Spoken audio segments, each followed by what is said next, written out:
C'est une disparition qui hante la vallée de la Bruche, dans le Bas-Rhin. Depuis le 23 septembre dernier, Lina, 15 ans, est introuvable.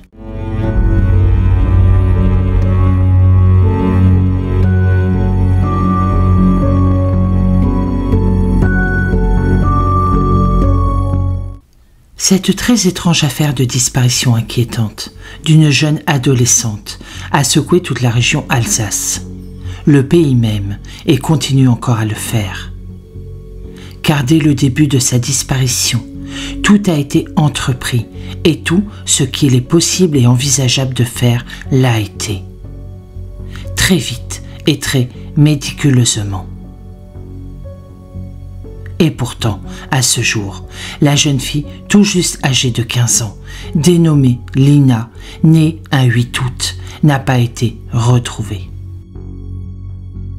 Les enquêteurs de la gendarmerie, les proches, les amis et bénévoles mobilisés ne baissent cependant pas les bras. Même si le temps, hélas, passe, inexorable et impossible à arrêter. Avec le recul, les pistes déjà explorées ont été réexaminées, une seconde fois, à l'aube d'éléments nouveaux. D'autres pistes non encore percées au moment du traitement à chaud du sujet, en plein été, ont été étudiées. D'autres encore le seront, inlassablement, dans les prochaines semaines et mois à venir. Essayons donc, en ce tout début d'année 2024, de faire un point d'étape, aussi précis et factuel que possible, avec les seuls éléments dont nous disposons et sans entraver nullement l'enquête judiciaire toujours en cours sur cette terrible affaire qui n'est pas, à ce jour, résolue. Des centaines de scellés judiciaires ont déjà été réalisés et transmis aux juges d'instruction. Des centaines de signalements ont déjà été recueillis et vérifiés, partout en France, en Allemagne voisine et toute proche, plus loin même en Europe. Plusieurs centaines de personnes ont-elles été auditionnées pour le moment. Mais rien de probant n'a pu être recueilli au sujet de la disparition de l'adolescente.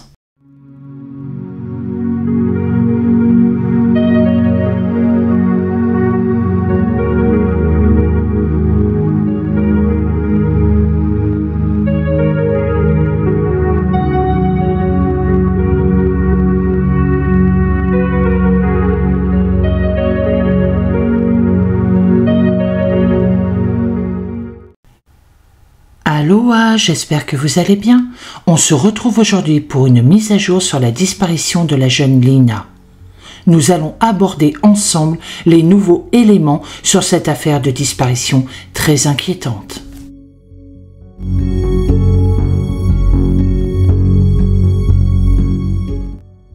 Nous voici donc plongés en plein cœur de l'automne alsacien, ce samedi 23 septembre 2023. Nous sommes dans le département du Bas-Rhin, précisément dans la belle vallée de la Bruche, sur le territoire du hameau de Champenay, dépendant lui-même de la commune rurale de Plaine. De là, en marchant le long de la route départementale D196, la jeune Lina doit se rendre, comme elle le fait de façon très habituelle, à la gare SNCF de Saint-Blaise-la-Roche. Distante de 3 km tout juste, pour monter à bord d'un train express régional, un TER qui doit l'amener à Strasbourg. Cette ligne relie les Vosges à Strasbourg par le Piémont vosgien, en serpentant paisiblement entre vignes et cultures. La population sédentaire de ce village, situé dans la vallée touristique de la Bruche, est de 995 habitants, avec tout de même quelques touristes et résidents temporaires en été. Ici, comme dans nombre de villages et pays ruraux, tout le monde se connaît. On se côtoie à longueur de temps, dans les rares commerces encore subsistants, à la mairie ou à la gare de Saint-Blaise-la-Roche. À 3 km quand même, rappelons-le, lieu unique de rencontre ou sur les places publiques. Et le site alsacien est joli, exceptionnel même, de par son caractère typique qu'on a su préserver et mettre en valeur. avec ses belles forêts offrant des balades à perte de vue. Nous sommes donc ce samedi 23 septembre 2023, au milieu de matinée. Il fait beau et chaud encore. Lina s'apprête à quitter la maison où elle vit avec sa mère depuis le divorce de ses parents. Maison située au cœur même de ce village de plaine. Elle doit se rendre à pied à la gare pour monter à bord du train régional 83 1909 qui doit rejoindre la gare centrale de Strasbourg en 50 minutes environ, après une dizaine d'arrêts. C'est à ce moment-là qu'elle échange un dernier message avec son petit ami Tao, âgé de 19 ans, qu'elle connaît depuis quelque temps maintenant, qui lui est déjà à Strasbourg et doit l'attendre à la gare. L'enquête judiciaire déterminera avec précision qu'il est alors 11h22 très précisément et que Lina se trouve bien sur l'itinéraire qui va de chez elle à la gare. 3 personnes témoigneront d'ailleurs spontanément l'avoir aperçue à cet endroit précis et à ce moment-là. Précisons à ce stade de notre récit que la disparition d'une personne mineure peut elle aussi être présumée inquiétante dès le départ, par les forces de sécurité et les autorités judiciaires compétentes, essentiellement en fonction de circonstances particulières. L'âge de la présumée personne disparue, fragilité physique ou psychologique, contexte de la disparition, etc. Tout le reste devient donc secondaire et toute l'attention se concentre sur ce fait tragique qui vient de se passer. Lina est une jeune fille tout juste âgée de 15 ans, plutôt fluette, au joli minois, avec cheveux mi-longs châtain clair et qui mesure 1m60. Elle est la fille unique de parents séparés et elle vit avec sa mère. Elle prépare avec attention un CAP aide à la personne dans un établissement proche de chez elle. Mais Lina, qui porte ce jour-là une robe grise, une veste blanche et des chaussures Converse blanches, ne montera jamais à bord de ce train régional et n'arrivera jamais à Strasbourg. Son petit ami Tao, inquiet de ne plus avoir eu de nouvelles de Lina après cet ultime échange de messages à 11h22. L'heure sera confirmée par les enquêteurs judiciaires, appelle finalement la mère de Lina et lui fait part de son étonnement et même de son inquiétude grandissante au fil des minutes qui passent. Après 1 heure de recherche tout azimut, dans le train désormais stationné à quai, en attente de repartir dans l'autre sens, auprès du personnel de la gare de Strasbourg, des derniers voyageurs descendus et qu'il a pu croiser et contacter, Tao se dit que quelque chose a dû arriver à Lina. Quelque chose d'anormal pour cette jeune fille toujours attachée à son téléphone. Quelque chose qui l'a peut-être empêché de le prévenir, de l'alerter d'un danger. Car là, c'est un vide sidéral. Lina n'a pas le profil de jeune fille fugueuse. Elle n'a pas de raison avérée pour cela. Ses relations avec sa mère sont cordiales. Elle vit une jeunesse épanouie ici. Cette piste, si elle n'est pas écartée, ne tient guère la corde. Finalement, dès le début de l'après-midi, la mère de Lina, tout aussi inquiète que Tao, se résout à signaler la disparition de sa fille à la gendarmerie.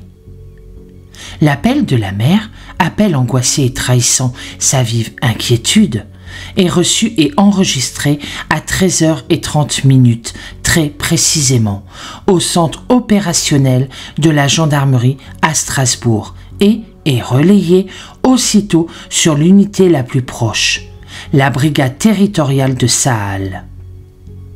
L'officier supérieur de gendarmerie, directeur des opérations, comprend la gravité des faits relatés et décide d'engager, sans tarder, de gros moyens de recherche. Et dès l'après-midi même, le groupement de gendarmerie départementale du Bas-Rhin lancera un avis de recherche urgent, déclenchera les premières recherches et battues sur place, et fera procéder par des personnels spécialisés, des techniciens en investigation judiciaire, les toutes premières investigations judiciaires nécessaires pour tenter de comprendre ce qui a pu se passer avec cette jeune fille. Son téléphone est aussitôt mis sous surveillance. Ainsi, les enquêteurs judiciaires seront alertés en temps réel de toute opération sur l'appareil. Mais durant toute l'après-midi, hélas, rien ne va se produire. On a recours, dans le courant de l'après-midi même, à plusieurs équipes cynophiles de la gendarmerie et des sapeurs-pompiers. Un hélicoptère des forces aériennes de la gendarmerie survolera longuement la zone boisée. Les différentes voies d'accès à la gare Saint-Blaise-la-Roche, le domicile présumé, tout endroit en réalité là où la disparition a eu lieu. À la tombée de la nuit, l'appareil rentrera à sa base et le plein fait reviendra reprendre son balai scrutateur aux premières lueurs de l'aube, dès le lendemain. Des drones seront également déployés pour bien visualiser les zones et les routes alentours. Lors d'un point de situation effectué avant la tombée de la nuit, car rappelons que nous sommes en automne et que la nuit, malheureusement, tombe vite, surtout en zone forestière. Force est de constater qu'aucune trace de Lina n'a été trouvée, même la plus infime, alimentant ainsi l'inquiétude et le mystère autour de sa disparition. Les enquêteurs judiciaires sont renforcés par les personnels très spécialisés dans ce genre d'enquête, souvent complexes et souvent longues. Unité co-saisie par le procureur de la République de Saverne, qui, pour le moment, reste encore compétent.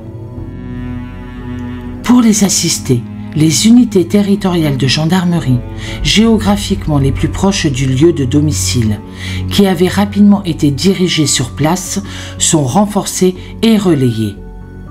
On craint déjà, à ce stade, que l'enquête et les recherches vont durer dans le temps. Il faut s'organiser.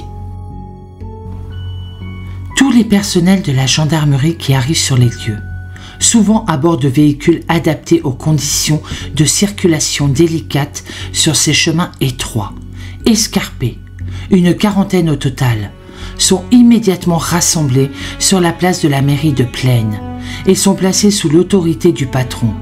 Comprenez l'officier supérieur commandant, tous les personnels de la gendarmerie du département du Bas-Rhin. Lui-même a déjà fait le point avec le général, commandant l'ensemble des personnels de la région Grand Est, dont l'Alsace fait partie, au cas où ils auraient un besoin avéré de moyens supplémentaires, ce qui va effectivement se concrétiser assez vite. Diverses unités de la police nationale, surtout celles de la circonscription de sécurité publique de Strasbourg et de la métropole alsacienne, la capitale régionale, sont informées elles aussi en temps réel. Il n'est pas exclu, à ce stade de l'enquête et au vu des maigres informations collectées, que Lina puisse s'y trouver.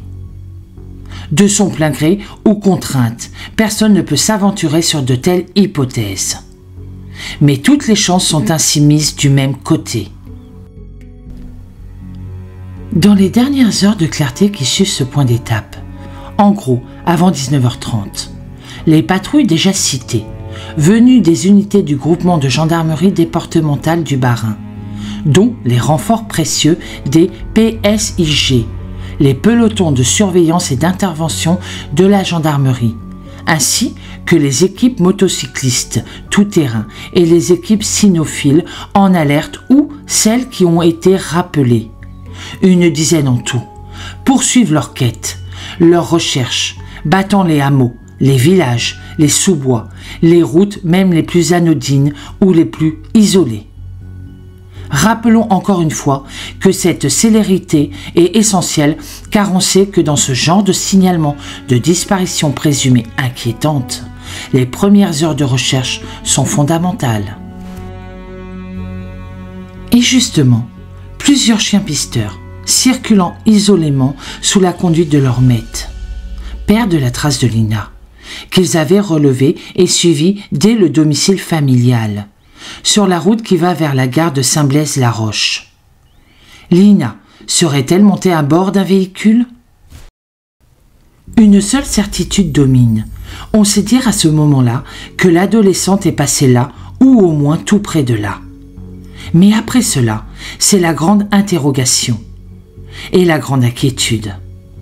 L'opération est relancée dès le lendemain avec le même comportement de la part des premiers chiens, puis d'autres chiens fraîchement arrivés sur place.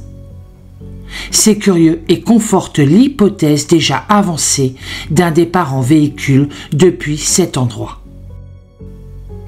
Un nouveau et long ratissage aérien, effectué en hélicoptère, va avoir lieu durant la matinée puis en début d'après-midi. Sa puissante caméra thermique et ses moyens sophistiqués d'observation ne détecteront rien de plus que la veille. La modeste mairie du village de Plaine devient très vite, et d'évidence d'ailleurs, le centre de crise du village et la salle des fêtes devient le poste central opérationnel. On y amène au plus vite chaises, tables, tableaux, lignes électriques et téléphoniques. Bref, tout ce dont les secouristes et les gendarmes enquêteurs ont besoin dans l'immédiat. On n'avait encore jamais vu tel déploiement de moyens de recherche au village. Le service départemental d'incendie et de secours du Bas-Rhin, le SDIS, par le biais de l'officier supérieur, commandant des opérations de secours, s'est lui aussi rendu à nouveau sur place, le jour à peine levé, avec son véhicule de commandement et un poste mobile opérationnel déplacé au plus près des lieux. De concert avec les gendarmes, il engage lui aussi de très nombreux moyens en hommes et en matériel, et en place d'ores et déjà d'autres en alerte. Lui aussi craint en effet d'en avoir besoin dans le temps. Notons que c'est là, et c'est relativement nouveau en matière de concept, une nouvelle stratégie d'emploi des moyens en personnel et en matériel lors des opérations de secours. La comparaison pourrait utilement être faite avec l'énorme engagement de moyens de ce type, en rotation constante lors des gigantesques incendies qui ont ravagé le sud du département de la Gironde à l'été 2022. Dès le lendemain, le dimanche 24 septembre 2023, le procureur de la République près le tribunal judiciaire de Saverne, territorialement compétent, ouvre une enquête pour disparition inquiétante de mineurs. Il confirme la co-saisie de la section recherche de la gendarmerie à Strasbourg. Il donnera également une conférence de presse en cours de journée, devant la salle communale tout près de la mairie. Mais, aux grandes dames des journalistes, nombreux accourus ici, dans ce petit village, il n'y a que très peu d'éléments à leur communiquer. Tout ce qui leur annonce, ils l'ont déjà appris, par des indiscrétions, par le recueil des témoignages, ici et là. Pas toujours vérifiés, pas toujours avérés. Soyons plus que prudents en la matière. Le préfet du département du Bas-Rhin est là aussi, signe que l'affaire est désormais prise très au sérieux. Mais personne n'en a jamais douté vraiment. Il est notamment le coordonnateur de l'ensemble de la logistique et de moyens spéciaux à réquisitionner et à faire venir sur place. Plus tard, dans la matinée, un tout premier appel à témoins est lancé et il est très largement relayé par tous les médias qui, dès la veille, occupent le village et les villages alentours. Qui d'ailleurs, parmi nous, n'a pas oublié le visage souriant de cet enfant porté disparu. Les équipes cynophiles de la gendarmerie et des sapeurs-pompiers, ceux-là même qui ont déjà beaucoup cherché durant la soirée et une grande partie de la nuit, sont renforcés par les équipes cynophiles des départements voisins, venus parfois même hors région. Ainsi, des chiens pisteurs au flair exceptionnel, des chiens malinois et des Saint-Hubert arrivent-ils en toute célérité d'unités de gendarmerie plus lointaines, mais aussi du Centre national d'instruction cynophile de la gendarmerie à Gramat, dans les départements du Lot. Là aussi, c'est une nouvelle méthode de travail. Les premières investigations, plutôt classiques dirons-nous, interrompues à la nuit tombée, recommencent dès l'aube. Fouille des lieux sur un premier cercle concentrique de plusieurs kilomètres de rayon. Fouille des maisons et dépendances du hameau, au plus près du domicile de Lina et de sa mère, effondrée où on le serait à moins à sa place. Fouille des chemins alentours, des fermes isolées ou abandonnées, et parfois même fermées. Mais on ouvre malgré tout, juridiquement couvert, des fontaines, ruisseaux, lacs, mares, etc. Parallèlement, mais cela n'est pas rendu public pour d'évidentes raisons de confidentialité et de discrétion, gage aussi d'efficacité, des enquêteurs judiciaires de la gendarmerie s'attachent à reconstituer autant que faire se peut les différents itinéraires supposés empruntés par l'adolescente, sans se focaliser sur l'itinéraire d'évidence et habituel, ainsi que sur le contexte familial et social de l'adolescente, l'organigramme familial des membres présents et des proches connus. Au village de Plaine, une véritable logistique lourde, digne de l'organisation d'un très grand événement, se met en place. Il fait en effet, et c'est d'une évidence banale, soutenir au mieux les gendarmes, sapeurs-pompiers, secouristes, bénévoles et aidants de toutes sortes, pour qu'ils puissent effectivement durer dans le temps. D'autant que des renforts vont encore arriver pour parfaire et prolonger les fouilles. Ainsi, un escadron de gendarmerie mobile, fort de 85 personnels, en alerte, va-t-il arriver incessamment et se déployer dans ce secteur boisé et très étendu, parfois plus difficile d'accès qu'il n'y paraît. Et c'est pareil pour les sapeurs-pompiers qui attendent le renfort imminent de moyens régionaux spécialisés. Tout le monde craint en effet que cela puisse durer dans le temps, sous la chaleur encore présente et la sécheresse de ce beau mois d'automne. Le lundi 25 septembre, le préfet du Bas-Rhin, assisté du procureur de la République près le tribunal judiciaire de Saverne et des enquêteurs de la gendarmerie, organise une nouvelle conférence de presse et un point d'actualité à destination des journalistes et de l'ensemble de la population. Il ne peut hélas que confirmer la reprise des fouilles dès 6 heures du matin, ainsi que la poursuite des patrouilles à pied et en véhicule. L'emploi de drones de recherche et de surveillance particulièrement performants, ainsi que le survol, une fois encore, de l'hélicoptère des forces aériennes de la gendarmerie. Et ce lundi-là, 48 heures après sa disparition, il faut se rendre à une évidence. Aucun indice, pas le moindre. Aucune trace non plus n'a été relevée. Les battues classiques, celles où plus d'une centaine de bénévoles se sont jointes, en soutien des enquêteurs de la gendarmerie et des sapeurs-pompiers, n'ont pas apporté, elles non plus, de pistes intéressantes. Mais hélas, la sinistre prévision s'avérera exacte. De jour en jour, et jusqu'au lundi 1er octobre, les recherches intensives vont se poursuivre tout azimut. Des bénévoles se présentent encore pour assister les gendarmes et les sapeurs-pompiers. Certains partent d'initiative, avec ou sans un chien, plus loin sur les chemins et pistes des bois du département et de la région. Dans les airs, la noria des hélicoptères bleus des forces aériennes de la gendarmerie, épaulés par le balai des drones, eux aussi armés par des gendarmes pilotes de drones, se poursuivra plusieurs jours encore, et là sans rien apporter de significatif. Il diminuera d'intensité, prêt cependant à reprendre si besoin était. Ces gens-là n'ont pas ménagé leur peine sous un soleil de plomb.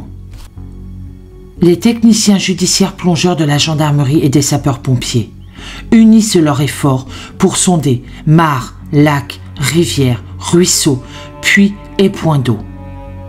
Une cartographie très précise ne laisse rien échapper, sait-on jamais. Mais pour eux non plus, rien n'est découvert, pas même un infime indice, une toute petite trace. Précisons, par honnêteté intellectuelle, que l'hypothèse de l'enlèvement opéré par un tiers a bien évidemment été étudiée en détail par les enquêteurs judiciaires de la gendarmerie. Et elle devient, au fil du temps, une hypothèse plausible. À ce stade des investigations judiciaires, rien de plausible, cependant, ne vient la conforter. La famille est désargentée et l'adolescente est totalement inconnue pour qu'on puisse envisager un kidnapping. Alors il reste l'hypothèse d'un enlèvement forcé, en voiture, perpétré par quelqu'un que Lina connaissait peut-être ou aurait reconnu. Dernière piste recherchée et étudiée, celle de l'accident de la circulation routière. Un banal accident alors, pourquoi pas? Tout reste possible, toute piste ouverte doit être vérifiée. Et là aussi, l'hypothèse a, très sérieusement, été prise en compte et étudiée. Mais les mêmes raisons entraînant presque toujours les mêmes réflexes primaires des habitants, toute voiture suspecte, tout engin agricole, tout autre véhicule non connu, évoluant ici, en dehors des moments prévus, aurait été aussitôt repéré, remarqué et signalé. Et la route départementale, ainsi que ses bas-côtés, scrutés dans leurs moindres détails, n'ont rien livré. Les jours passent sans rien apporter de nouveau.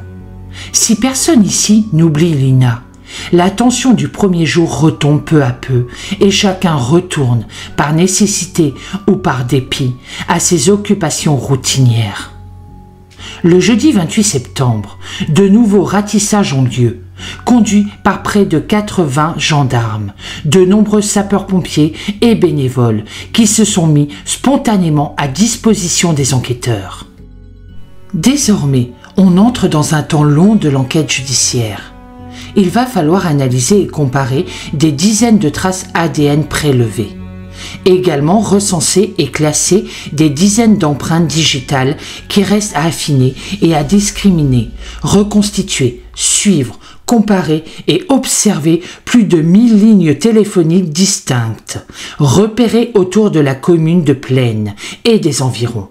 Tant le jour de la disparition, vérifier des adresses recueillies, localiser des gens passés ici durant le mois de septembre, identifier un certain nombre de véhicules signalés.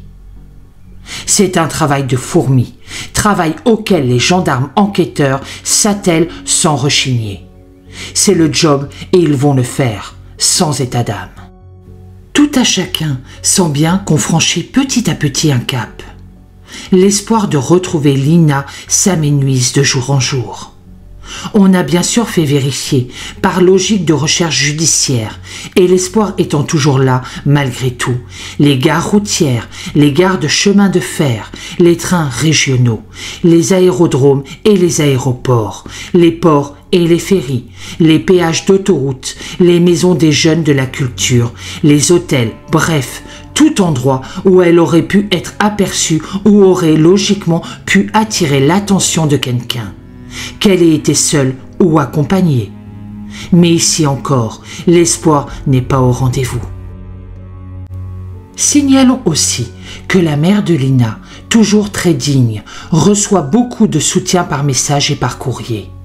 Ils viennent de France bien sûr, mais aussi de l'étranger. Bien des gens pensent qu'ils auraient pu être ces parents-là, marqués par la fatalité, et que Lina aurait pu être leur propre fille. Le lundi 15 octobre 2023, près de 3 semaines après la disparition de Lina, l'information judiciaire initiale est requalifiée en enlèvement, arrestation, détention et séquestration arbitraire sur mineurs de moins de 18 ans.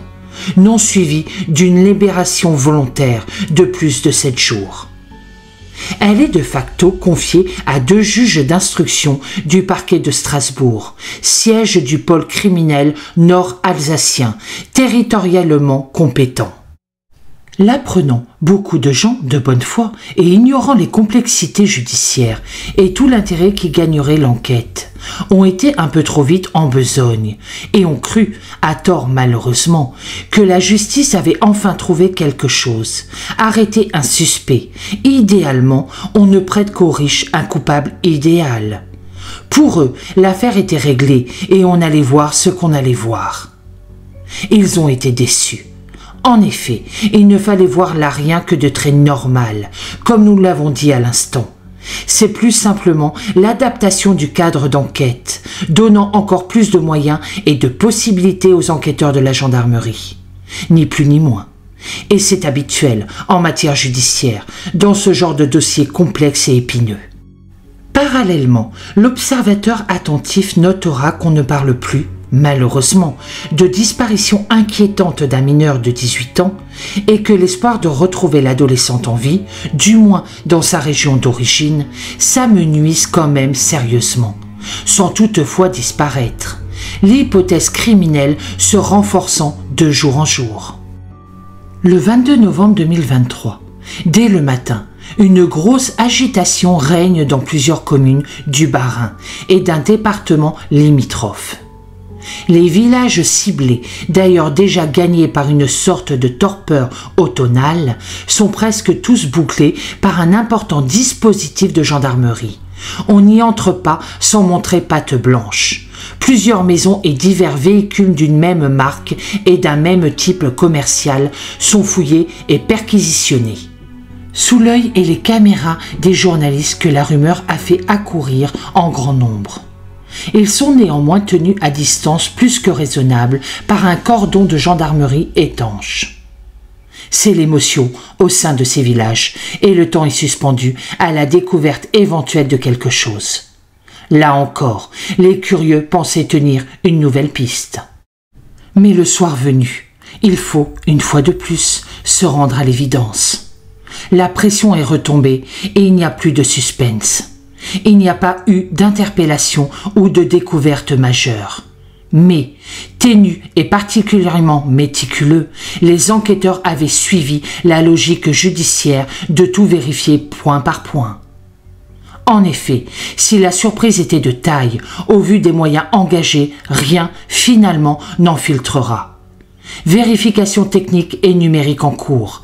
Telle est la réponse, un peu laconique, des enquêteurs judiciaires de la gendarmerie et des magistrats instructeurs.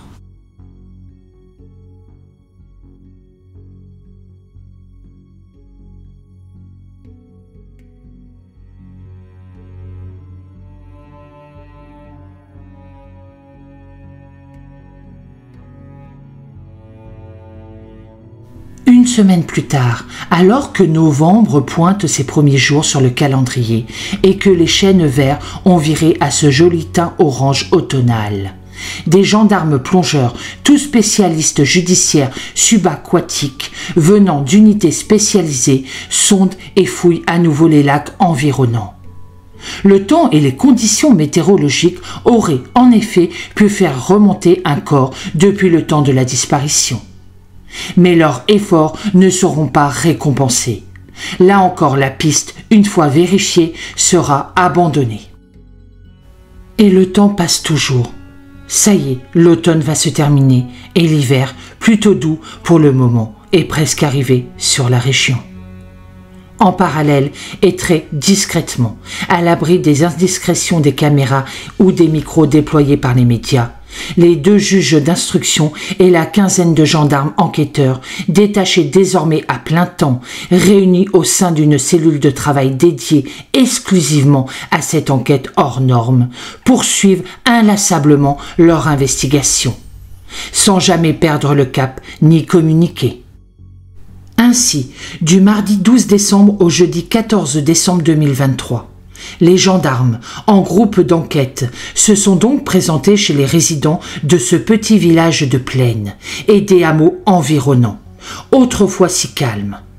Ils ont poursuivi les interrogations, vérification et relevé des plaques d'immatriculation de tous les véhicules des environs, afin de pouvoir les comparer aux images de vidéosurveillance déjà recueillies.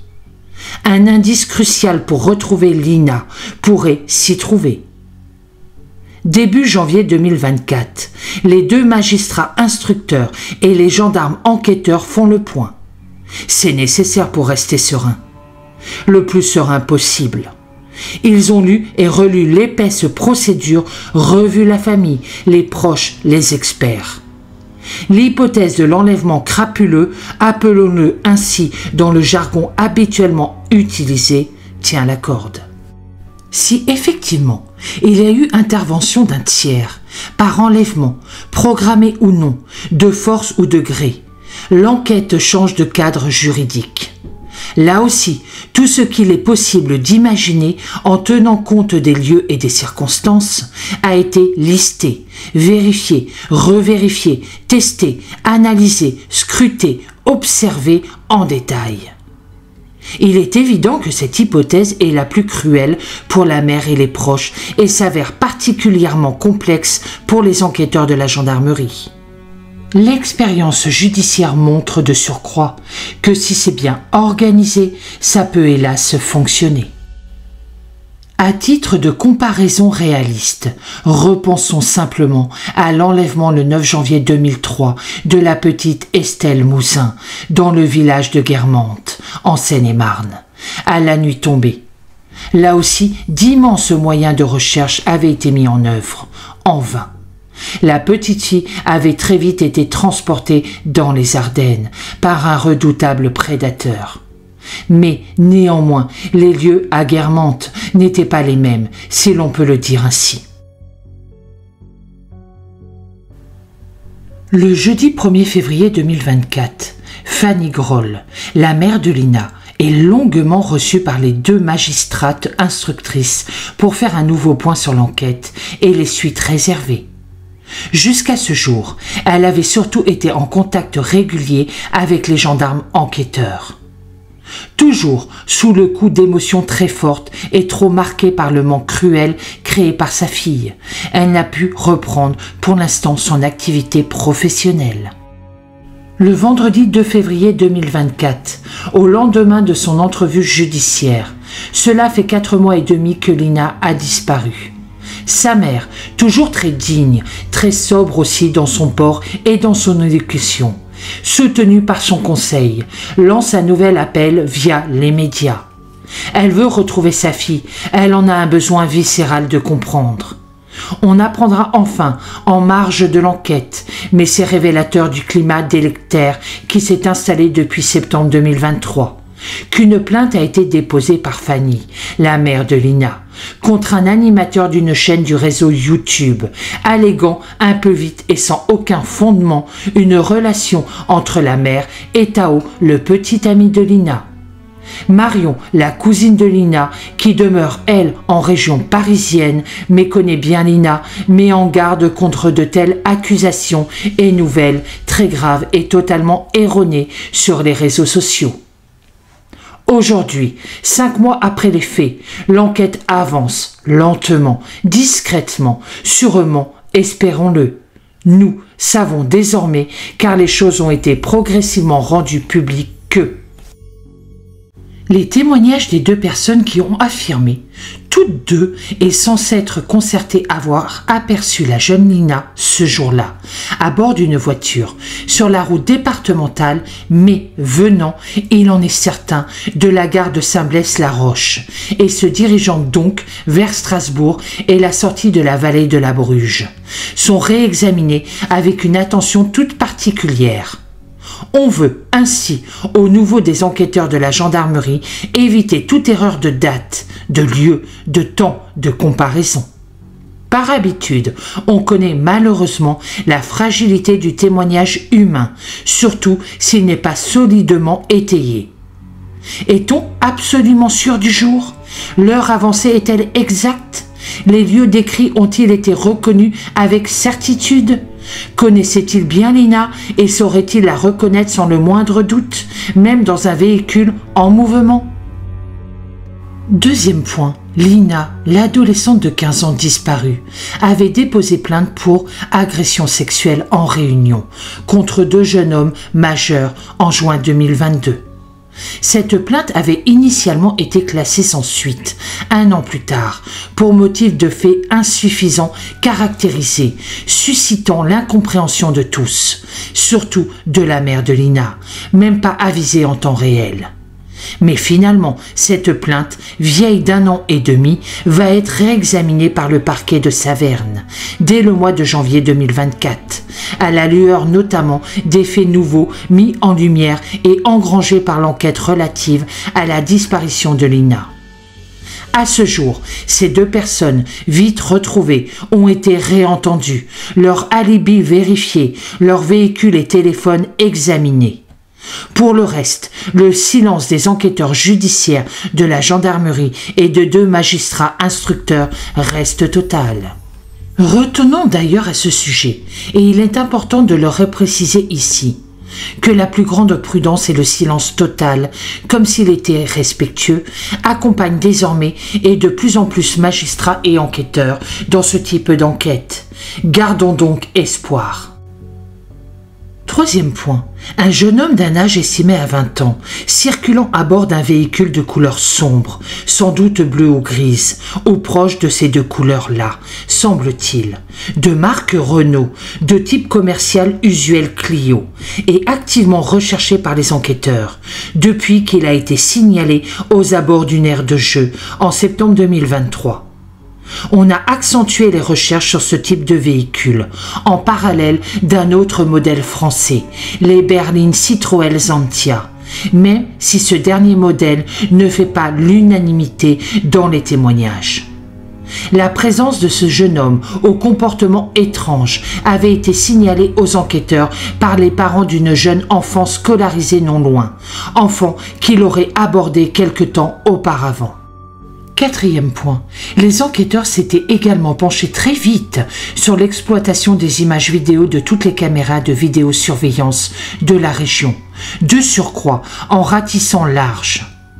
Hélas, les enregistrements de la caméra d'un commerce du village, automatiquement effacés 48 heures à peine après le signalement des faits, ne sont plus exploitables. Là aussi, il faudra bien que le législateur se penche à nouveau, hors passion et avec une certaine sérénité et une vision prospective sur le cadre juridique originel, aujourd'hui manifestement obsolète, et le fasse évoluer, notamment en matière de durée de conversation minimale et maximale des images enregistrées. Mais fort heureusement, d'autres enregistrements ont pu être saisis. Ceux notamment de 4 caméras situées à des endroits stratégiques, notamment aux 4 entrées et sorties principales de la vallée de la Bruge, itinéraire qu'aurait pu emprunter un éventuel ravisseur. Parmi ces 4 lieux, on retrouve le col routier du Hans, situé à seulement 6 km de Saint-Blaise-la-Roche, là où l'on suppose que se trouvait la jeune Lina au moment de sa disparition. Les enregistrements caméras des cols de Donon et de Salles, 2 autres passages essentiels vers les Vosges, ont également été saisis. Et enfin, celle du tunnel de Schiersmerk, sur la route départementale 1420, qui dessert la route principale en direction de Strasbourg. On sait ce dernier toujours très emprunté, car il permet de ne plus traverser l'agglomération de Schiersmerk. Ces appareils tous dirigés vers la route et installés par la collectivité européenne d'Alsace servent habituellement à surveiller l'enneigement de la chaussée. Ils permettent donc de très bien apercevoir les véhicules. Là encore, rien ne filtre, pour le moment du moins, l'étude des images longues, fastidieuses, méthodiques étant toujours en cours. Toutes les caméras du train TER que l'adolescente devait emprunter et celles de la gare de Strasbourg. Et elles sont nombreuses dans cette immense gare multimodale où se croisent chaque jour des dizaines de milliers de personnes. Ne montreront jamais Lina, ni montant à bord, ni s'y trouvant, ni même en descendant. Ce qui aurait pu survenir après tout, alors qu'on y voit nettement Tao et des amis de la jeune fille l'attendre avec impatience et inquiétude. Cela conforte l'hypothèse déjà forte que Lina n'est en fait jamais montée à bord de ce train régional en gare SNCF de Saint-Blaise-la-Roche. Cinquième élément, d'autres pistes restent encore à approfondir, comme celle de Margot, une amie proche de Lina, qui a aussi livré une histoire surprenante au sujet de la disparition, histoire qui ne fait que renforcer les doutes des enquêteurs. En effet, Margot a été étonnée par la manière avec laquelle les messages de Lina étaient écrits. Selon elle, son amie n'utilisait jamais de ponctuation, a-t-elle observé. Or, cette fois, elle usait du point d'exclamation pour écrire ses SMS, ce qui ne le ressemblerait pas. Margot sous-entend ainsi qu'une autre personne que Lina aurait pu être derrière ces messages. En tout état de cause, ces éléments, s'ils s'avèrent véridiques, pourraient bien rejoindre les indices importants dont les enquêteurs ont à leur disposition. Sixième point, un autre témoignage abracadabrantesque, diront certains, est celui d'un homme qui se fait appeler Jean Didier et qui a partagé ses prémonitions sur l'affaire avec divers médias. Pour lui, une femme d'âge mûr serait au cœur de l'affaire, l'adolescente l'ayant suivi volontairement. Le médium met les enquêteurs sur la piste de cette femme vue comme une maman ou une tante, vraie tête pensante de la disparition de Lina, qui devrait refaire surface très prochainement puisqu'elle est partie dans le seul but de se découvrir, l'adolescente ayant eu envie de vivre une autre sexualité.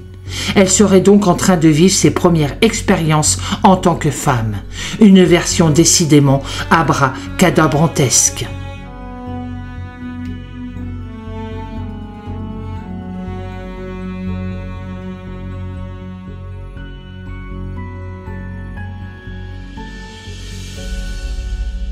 Comme nous l'avons déjà évoqué récemment, sur l'affaire de la disparition inquiétante de la jeune Lina, en Alsace, le samedi 23 septembre 2023, alors qu'elle partait prendre un train régional non loin de chez elle. Tout a déjà été dit et écrit. Mais dans le silence feutré de leur bureau, où la lumière brillait toujours fort tard le soir, week-end compris, sur le terrain où personne ne les a jamais détectés tant ils ont été discrets et prudents, avec l'appui indéfectible des cabinets d'instruction résolus à sortir cette affaire de disparition inquiétante, des avancées significatives se sont faites. Une, puis deux, puis plusieurs pistes, pourtant déjà creusées et travaillées, ont été remises à l'ouvrage. Et le travail de minutie et de patience a fini par payer, enfin. C'est qu'au moment des faits, elle n'avait pas parlé significativement. Voyons donc comment les enquêteurs du groupement de gendarmerie départementale du Bas-Rhin, en co-saisine avec les fins limiers judiciaires de la section de recherche de la gendarmerie de Strasbourg, ont soulevé un coin d'ombre qui va éclairer toute l'affaire et approcher comme jamais la vérité.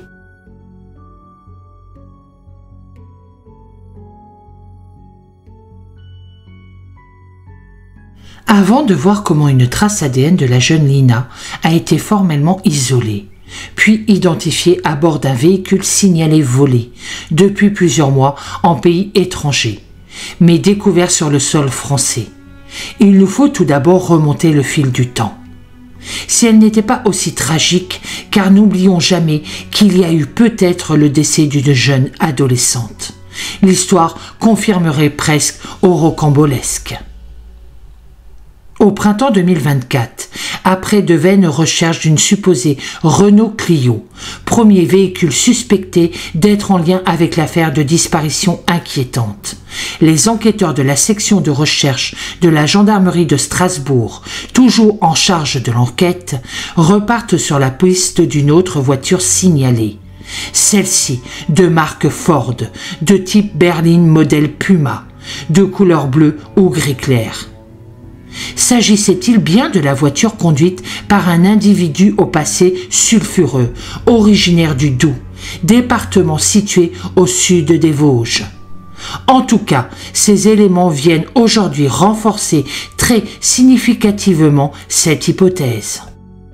Ce type de véhicule, plutôt rare dans la région, et surtout sa couleur, elle aussi peu courante, avait certes déjà été signalé aux gendarmes enquêteurs, tout d'abord lors de l'enquête de flagrance, puis un peu plus tard. L'enquête se poursuivant sur commission rogatoire par des témoins dignes de confiance. Mais malgré la rareté de ce modèle, malgré les investigations très poussées effectuées ainsi que les vérifications entreprises sur les quelques véhicules Ford Puma déjà identifiés alors, rien n'est malheureusement venu conforter cette nouvelle piste. Les enquêteurs partent alors sur la piste d'un véhicule loué ou volé. Eh bien, l'or en a pris, car leur intuition va finir par payer. Alors, sans tarder, ils se mettent sur la piste de cette voiture Ford Puma et de son conducteur. La formidable machine d'investigation s'est, une fois encore, remise en branle. Patiemment, méticuleusement, tel un rouleau compresseur, elle avance, droit devant elle. Logique oblige, elle ne s'arrêtera qu'avec la découverte de la voiture suspecte, qui est enfin signalée, et l'arrestation du conducteur qui aura à s'expliquer. En recherchant tous les véhicules de type Ford Puma signalés comme suspects ou susceptibles d'avoir été dérobés, les gendarmes de la cellule Lina font, au début du mois de juin 2024, un pas de géant dans cette enquête au sans rebondissement lorsqu'ils y découvrent l'un de ces véhicules tant convoités. Ils savent en effet qu'un véhicule Ford Puma de cette couleur ou d'une couleur approchante était bien présent dans le secteur de la vallée de la Bruche au moment de la disparition de Lina.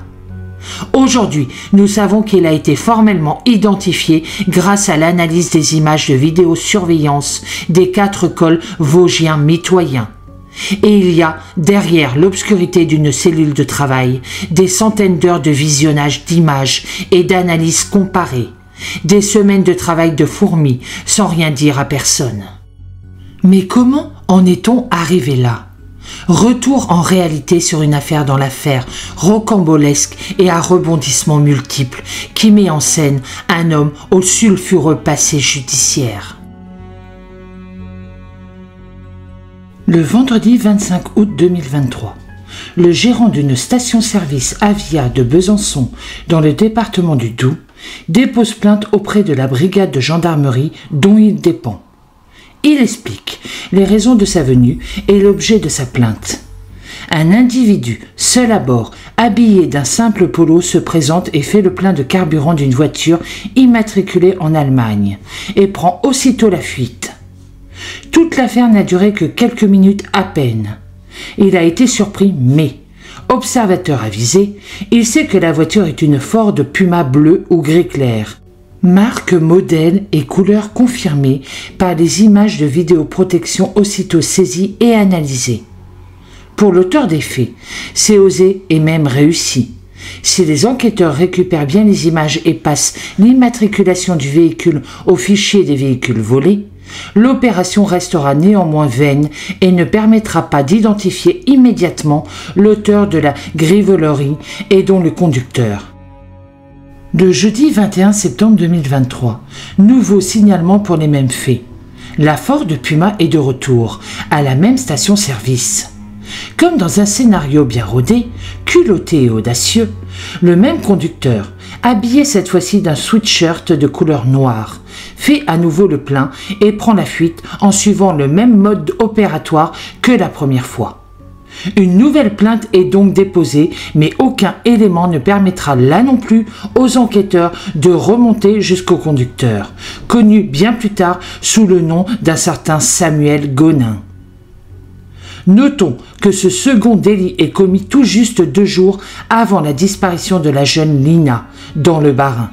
Mais c'est là une pure coïncidence ?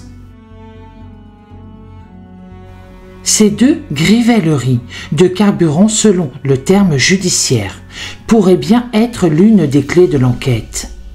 Même si les enquêteurs ne font pas encore de lien formel entre ces grivelleries et la disparition quasi concomitante de Lina en Alsace. Les uns ignorent en fait ce que les autres savent et vice-versa. Mais l'homme, qui sait aussi se montrer discret, et la voiture recherchée reste introuvable. Et à nouveau, le temps se remet à passer. Pourtant, le démon va le reprendre, car il va finalement revenir à ses stations-service, où il a, semble-t-il, ses habitudes. En effet, le mardi 19 décembre 2023, il récidive, et l'employé le reconnaît et est même tout près de l'arrêter. Sur les images de vidéosurveillance, on voit le caissier, garçon courageux mais un peu inconscient, venir au niveau de sa portière et se mettre en travers de sa route. Mais le suspect, déterminé, met en route, enclenche la première, accélère fort et parvient une fois encore à s'échapper. Ces 3 procédures ont toutes été consignées par procès-verbal. Mais nous sommes dans une autre juridiction et les gendarmes du Doubs ignoraient le lien possible avec la disparition inquiétante de la jeune Lina en septembre 2023 dans le département des Vosges.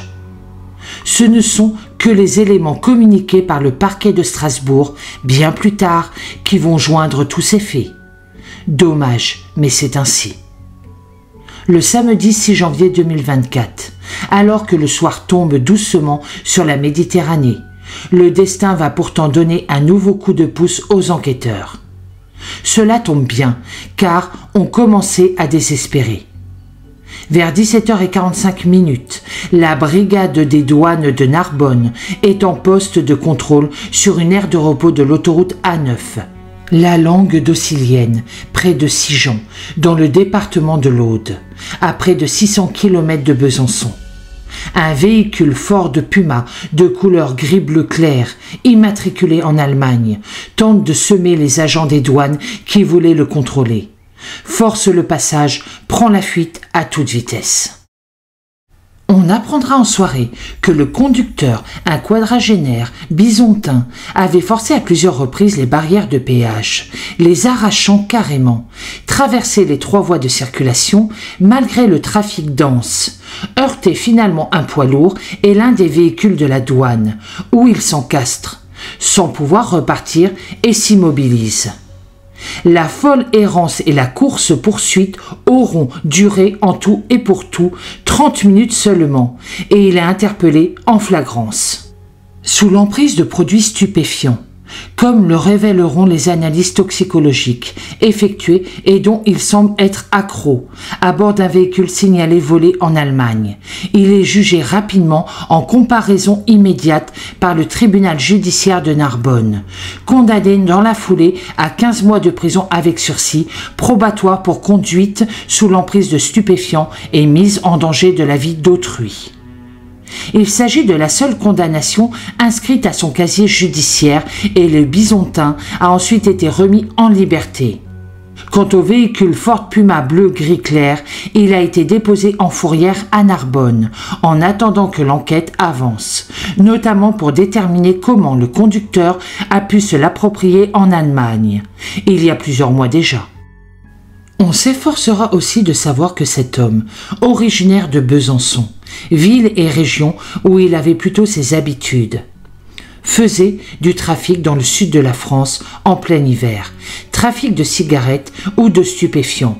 L'histoire et l'enquête ne le révéleront pas à temps, hélas, même si l'homme avait déjà séjourné brièvement en Espagne au printemps 2023, lors d'une phase un peu compliquée de sa vie personnelle. Et l'enquête va encore avancer, mais cette fois-ci, curieusement dans la direction des Vosges. Le véhicule Ford Puma bleu-gris, déjà recherché par les enquêteurs strasbourgeois, était donc sagement immobilisé dans une fourrière de Narbonne, en attendant des jours meilleurs. Ils viennent tout juste de l'apprendre. Bonne fortune ou manque de temps des enquêteurs locaux et du garagiste requis qui a stocké le véhicule dans son parc, personne n'y a encore touché et le véhicule est aussitôt saisi, soigneusement protégé et emballé. Ainsi conditionné, il part sans délai à l'Institut de recherche criminelle de la gendarmerie, l'IRCGN, à Pontoise, dans le département du Val d'Oise, au nord-ouest de Paris. On a peut-être et sans doute d'ailleurs une piste sérieuse. C'est très discret, très rapide, très efficace.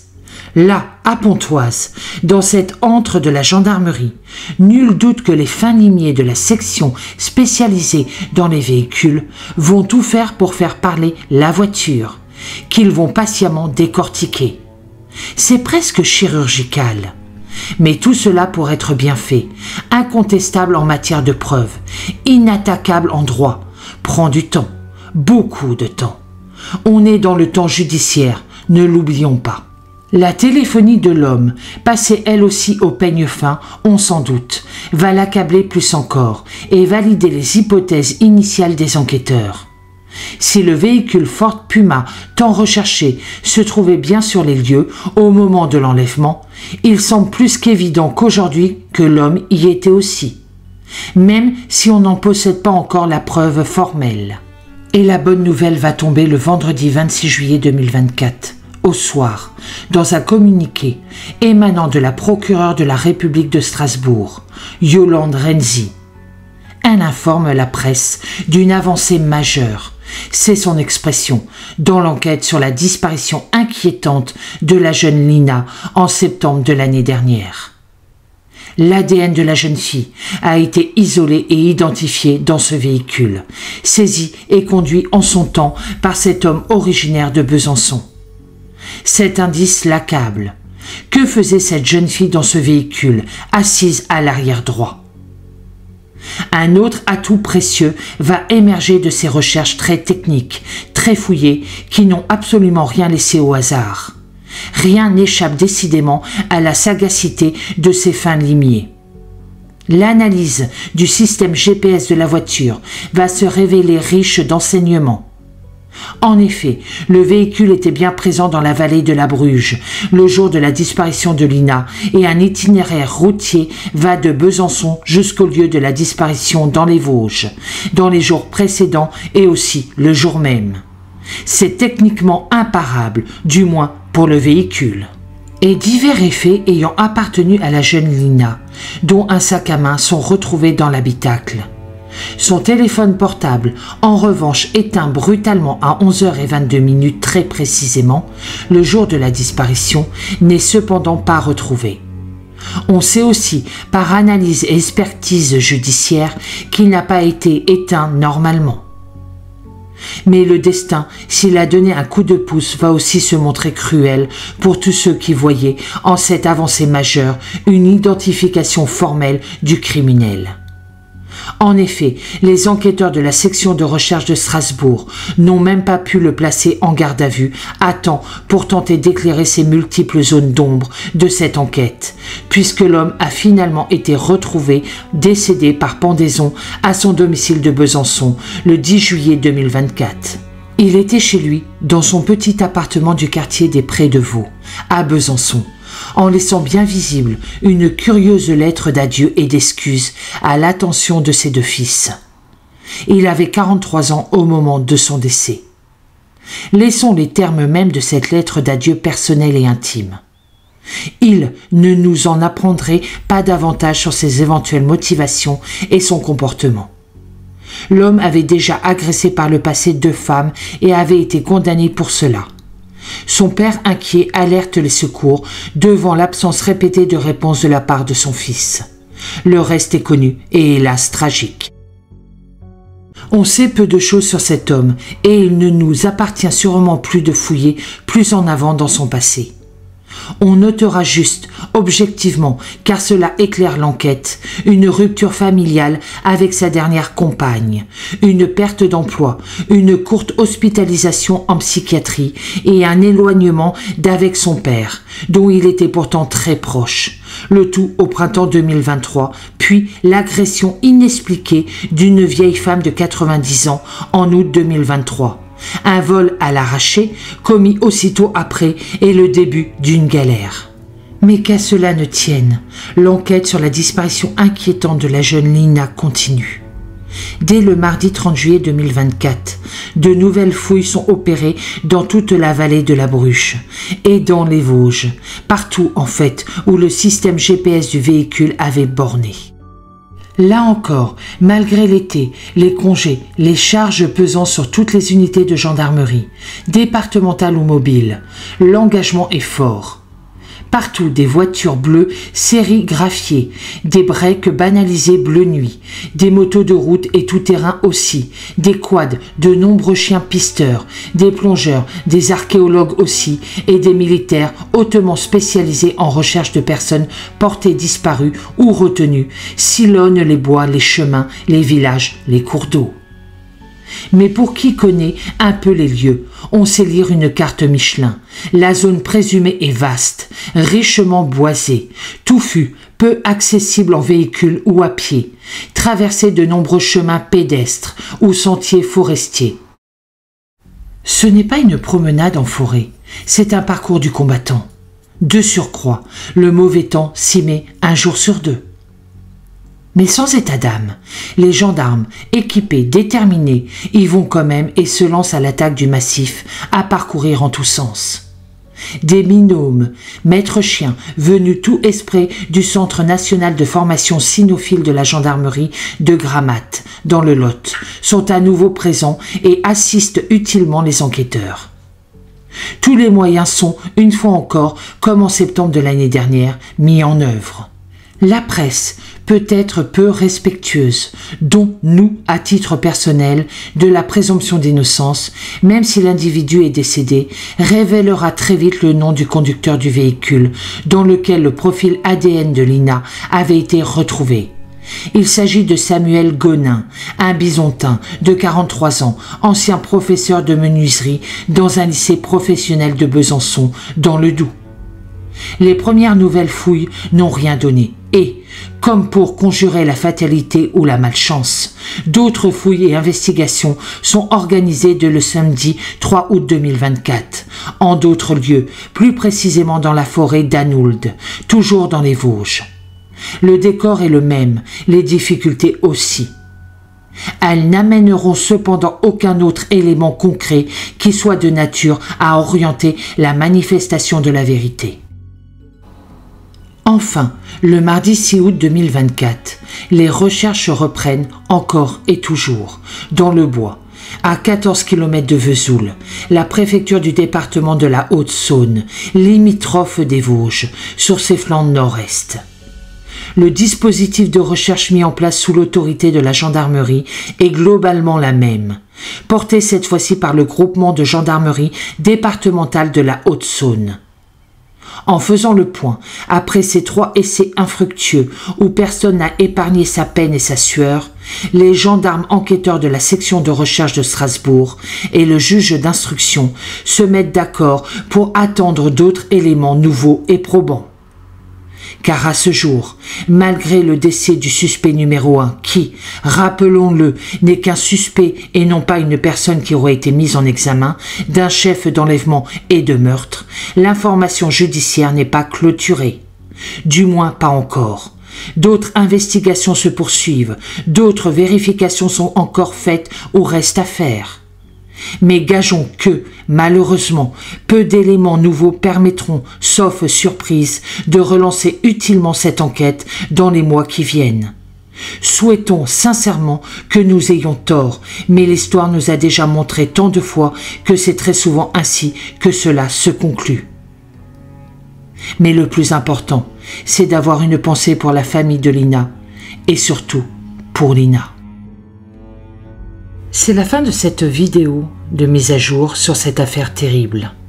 Je ne manquerai pas de vous tenir au courant s'il y a d'autres informations. Pour ma part, je vous souhaite une très bonne journée, je vous dis à bientôt dans une prochaine vidéo et surtout prenez soin de vous.